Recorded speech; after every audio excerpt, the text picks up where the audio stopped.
ध्यानं मूलं गुरोर्मूर्ते पूजा मूलं गुरोर्पादं मंत्रं मूलं गुरोर्वाक्यं मोक्षं मूलं गुरोर्कृपा. सर्व भक्त मंडळींना नमस्कार. मी प्रमोद रंगे आणि आपण पाहतात माझं यूट्यूब चॅनल मोक्षगुरू रामकृष्ण सरस्वती गुरु. आज मी 188 क्रमांकाचा व्हिडिओ हा आपल्याला सादर करत आहे.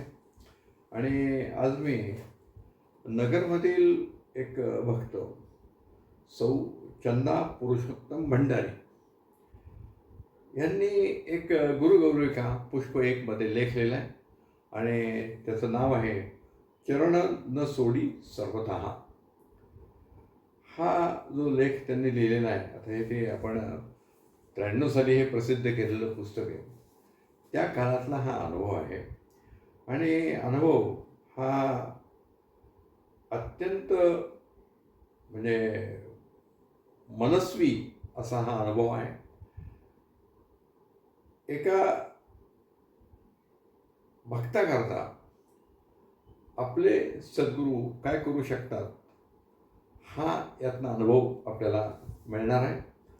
आणि या सौभाग्यवती चंदाताई भंडारी या नावावरनं जरी आपण पाहिलं तरी असं लक्षात येतं की त्या काही मराठी कुटुंबातल्या नाही आहेत, म्हणजे महाराष्ट्रीयन नाही आहेत.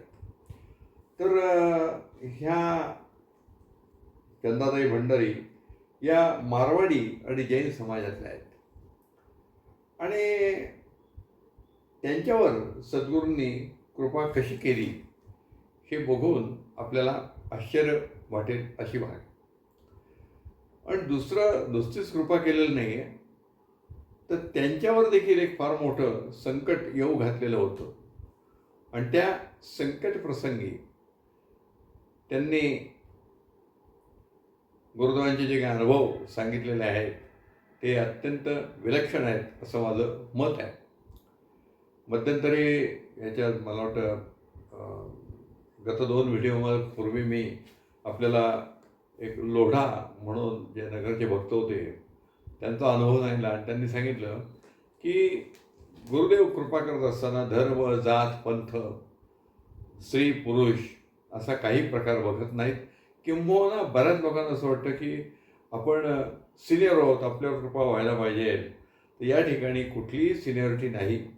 लोढा यांच्या बाबतीत देखील त्यांना त्यांच्यावर जे काही संकट येऊ घातलं होतं ते संकट येतंय म्हटल्यावर त्यांची कुठलीही ओळख पाळख नसताना सद्गुरूंनी त्यांना बोलवून घेतलं. तोच प्रकार या चंदाताई भंडारी यांच्या बाबतीत आलेला आहे. त्यांनी असं मान्य केलं आहे की त्यांच्या समाजातले जे कोणी गुरु होते त्यांच्याकडे त्या दीक्षा घेण्यासाठी गेल्या होत्या, परंतु दीक्षा काही त्यांना घेता आलेली नाही आहे. आणि त्या ठिकाणी जो अनुभव आला त्याच्यापेक्षा विलक्षण वेगळा अनुभव त्यांना आपल्या सद्गुरू चरणाजवळ आला असं त्यांनी नमूद केलं आहे. मला वाटतं नगरमध्ये या चंदाताई भंडारी राहत होत्या आणि त्याच्यासमोर एक डावरे नावाचं कुटुंबीय होतं. हे डावरे कुटुंबीय आपल्या गुरुदेवांचे भक्त आहेत काय. आणि त्यांच्या असं लक्षात आलं की डावरे कुटुंबीय सतत त्या देवस्थानमध्ये जात असत. म्हणजे ते काही दिवस काळ रात्र असं काही न बघता जेव्हा म्हणाल तेव्हा ते त्या ठिकाणी गेलेले असतात. आणि काही वेळेस या चंदाताईंना त्यांचं म्हणजे त्यांच्यावर ते हसायचे, हा काय प्रकार आहे, सारखे उठले की चालले तिथे, उठले की चालले तिथे. आणि त्यांनी स्पष्टपणे मान्य केलं आहे. परंतु सौभाग्यवती डावरे वहिनी, वाटतं प्रमोद डावरे यांच्या त्या पत्नी असाव्यात, डावरे वहिनी यांनी त्यांना सांगितलं की भाभी तुम्ही आमच्याबरोबर एकदा दर्शनाला या ना, म्हणजे तुम्हाला कळेल. काय असं माहिती का, साखर गोड आहे हे सांगणं फार सोपं आहे, पण ती गोड कशी हे कसं काय पटवणार बाबा. तर त्याला काय असतं माहिती का, जो साखर खातो त्यालाच त्याची गोडी कळते. साखर गोड कसे आहे हे शब्दांनी वर्णन करण्यासारखा प्रकार नाही आहे. तसं सद्गुरूंचा सहवास गोड कसा आहे तो प्रत्यक्ष घेतल्याशिवाय कळत नाही. त्यामुळे त्यांना अनुभव म्हणजे त्यांना बोलवलं आणि मग त्या एक दिवशी गेल्या आणि त्या गेल्या तेव्हा मात्र त्यांनी अत्यंत भावपूर्ण असं ते दर्शन घेतलं, मनापासून दर्शन घेतलं आणि ते दर्शन घेतल्यानंतर त्यांना एक मनस्वी आनंद झाला. त्यांनी थोडी तुलना केली, अशी तुलना आपण करू नये हा बरोबर आहे, पण त्यांनी ती एक तुलना केलेली आहे की जे मला माझ्या समाजातल्या गुरूंकडनं गुरूंच्या ठिकाणी दिसलं नाही ते इथं सर्व दिसलं आणि त्या ठिकाणी त्यांना दर्शनाचा आनंद झाला. पुढे एक 1.5-2 महिने झाले. त्यानंतर त्या सारखं त्या प्रमोद डावरे यांना ते गुरुबंधूच म्हटले त्यांनी आणि मग त्यांना त्या सांगत होते की मला परत दर्शन यायचं, तुम्ही मला तुमच्यावर यायचं दर्शनाला. परंतु ते काही जमलं नाही आणि त्याच्यानंतर दर्शनाला ते गेल्याच नाहीत त्यावेळेस. त्यानंतर पण त्यांना घरात एक असा भास व्हायला लागला की आपले सद्गुरू परमपूज्य रामकृष्ण केशव महाराज हे आपल्या घरात आले आणि ते म्हणतात भास नाही, ते आलेच होते. कारण त्याची त्यांनी प्रचिती सांगितलेली आहे, ती फार महत्त्वाची आहे. आणि त्यांनी सांगितलं की गुरुदेव आपल्या घरी आलेले आहेत आणि माझ्यासमोर ते बसलेले आहेत. अर्थात हा जो आत्ता ते सांगतायत ते फक्त त्यांनाच दिसत होतं, त्यांनाच दिसत, इतर कोणाला दिसत नव्हतं. परंतु त्याची अनुभूती जी आली आहे ती मात्र सगळ्यांना कळत होती. त्यावेळेस गुरुदेव त्यांच्या घरी आल्यानंतर जो मंदिरात सुगंध होता तो सुगंध त्यांच्या घरात दरवळलेला होता. त्यांच्या घरातल्या पाण्याला देखील तीर्थासारखा वास यायला लागला होता. अन्नालाही तोच वास येत होता आणि हे सर्व वास वगैरे हा सर्वांना येत होता. पण सद्गुरू दिसत होते ते फक्त चंदाताईंना दिसत होते. आता हे असं कसं काय झालं, असं कसं काय झालं?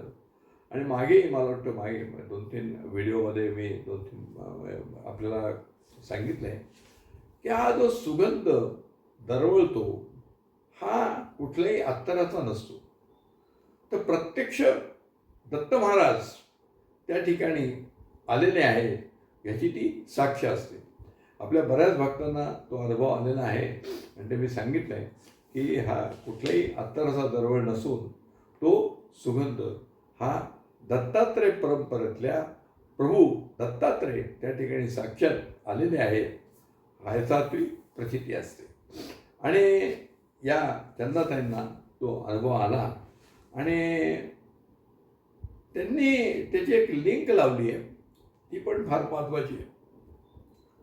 या अनुभवानंतर काही दिवसातच त्यांना कॅन्सरचं डिटेक्शन झालं आणि त्यावेळेस जेव्हा हे सद्गुरू त्यांच्या घरी आले असं ते सांगतायत त्या काळातच ती कॅन्सरची सुरुवात झालेली होती. आणि त्यांनी असं मत व्यक्त केलं की असं मोठं संकट या लेकरावर येणार आहे आणि या लेकराला मी आधार दिला पाहिजे अशी माझ्या गुरुमाऊलींची इच्छा असल्यामुळे गुरुमाऊली माझ्या घरी येऊन गेली. बघा हा एक ट्रान्स असतो. भक्त गुरु किंवा भक्त आणि त्याचं इष्टदैवत यांच्यामध्ये एक ट्रान्स असतो. त्या ट्रान्समध्ये या गोष्टी घडू शकतात. आपल्याला कदाचित एखाद्याला ज्याचा या मार्गावर विश्वास नाही त्याला हे भ्रामक कथा वाटेल, पण ती भ्रामक कथा अजिबात नाही. तो प्रत्यक्ष ती घडलेली घटना असते. फक्त ती अनुभूती ज्यांची श्रद्धा आहे त्यांनाच येते. आणि त्याच्यानंतर त्यांना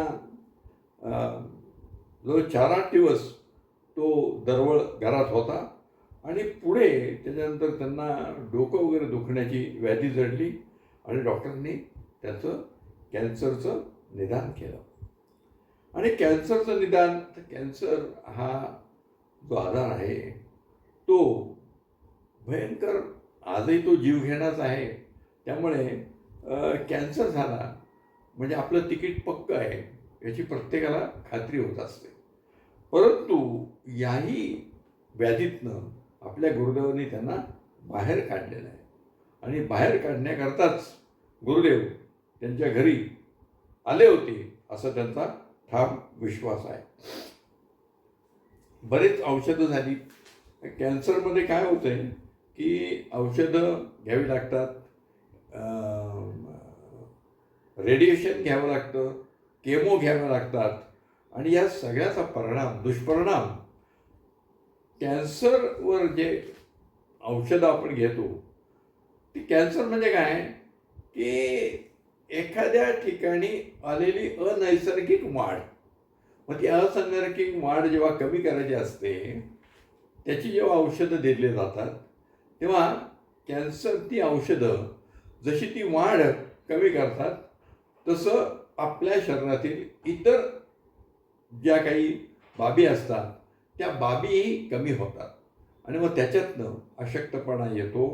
त्याच्यातनं बऱ्याच लोकांचे डोक्यावरचे केस जातात, नखांना प्रॉब्लेम येतो. जिथं जिथं वाढ असते तिथं तिथं ती वाढ खुंटेल अशा तऱ्हेची ती औषध योजना केलेली असते. आणि त्यामुळे हे सगळे दुष्परिणाम होतात. आणि हे दुष्परिणाम होत होते. त्यांची डोकं वगैरे दुखायचं, असं सगळं हे व्हायचं. आणि डॉक्टरांनी तर त्यांना सांगितलं होतं हे औषध घेतल्यानंतर तुम्ही ठराविक वेळा शुद्धीत आलात तर ठीक आहे, नाही तर काही खरं नाही असं डॉक्टरांनी सांगितलेलं होतं. परंतु या चंदाताईंचा एक विश्वास होता की अशी जेव्हा जेव्हा त्यांना ट्रीटमेंट घ्यायची होती त्या प्रत्येक ट्रीटमेंटच्या वेळेस त्या सद्गुरूंच्या दर्शनाला जात असत. आणि सद्गुरूंनी दर्शन घेतल्यानंतर ती ट्रीटमेंट कशी होते हेच त्यांना कळायचं नाही. आणि इतक्या सोप्या पद्धतीने ते सगळं व्हायचं. आणि बरेच त्यांना इंजेक्शन्स घ्यावे लागलेले आहेत काय. आणि हे सगळं ते इंजेक्शन वगैरे घेऊन त्यांची डोके दुखायचं, रडकुंडीची वेळ यायची. 15 इंजेक्शन त्यांना त्यावेळेस घ्यावी लागायची. आणि मग आता ते त्या कंटाळल्या होत्या या ट्रीटमेंट. कोणीही कंटाळले काय.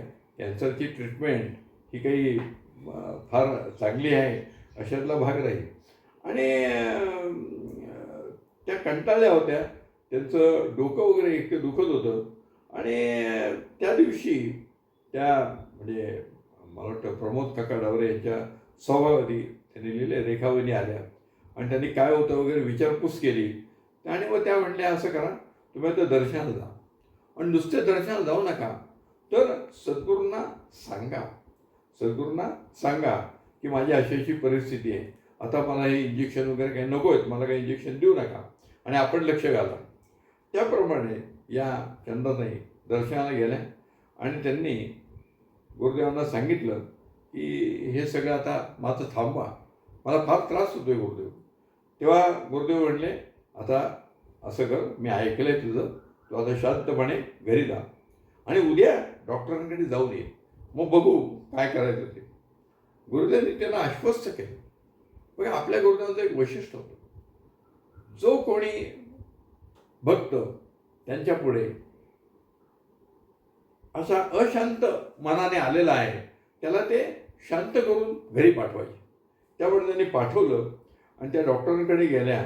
आणि डॉक्टरांनी दुसऱ्या दिवशी काय झालं तर डॉक्टरांकडे गेल्या आणि डॉक्टरांनी त्यांना सांगितलं की आज मी अमेरिकेतल्या डॉक्टरांना फोन केला होता आणि त्यांनी तुला सांगितलं आहे की आज 10 इंजेक्शनऐवजी फक्त एकच इंजेक्शन घ्यायचं आणि उद्यापासून तुझी सर्व इंजेक्शन बंद होते. बघा आदल्या दिवशी या ताई प्रार्थना करताय गुरुदेवांना की माझी ट्रीटमेंट आता बंद करा, मला आता कंटाळा आला आहे. 15 इंजेक्शनचा कोर्स ठरला होता काय. आणि त्यातली डॉक्टरांनी सांगितलं की मी चर्चा केली आहे आणि आता त्यांनी तुला फक्त एकच इंजेक्शन घ्यायला सांगितलं आहे. आणि काय म्हणजे हा चमत्कार, याला आपण चमत्कार म्हणायचं नाही तर काय म्हणायचं? चमत्कार म्हणजे मागे मी बोललो, हातातनं एखादी वस्तू काढली म्हणजे चमत्कार असतो अशा नाही आहे. तर या पद्धतीने आपल्या गुरुदेवांनी चमत्कारच तो केलेला आहे.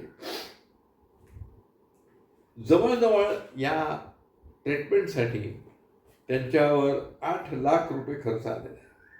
आणि 8 लाख रुपये खर्च हा त्यांच्याकडे नसल्यामुळे त्यांचे नातेवाईकांनी, त्यांनी मामा वगैरे दिलेला आहे, त्यांनी तो खर्च केला.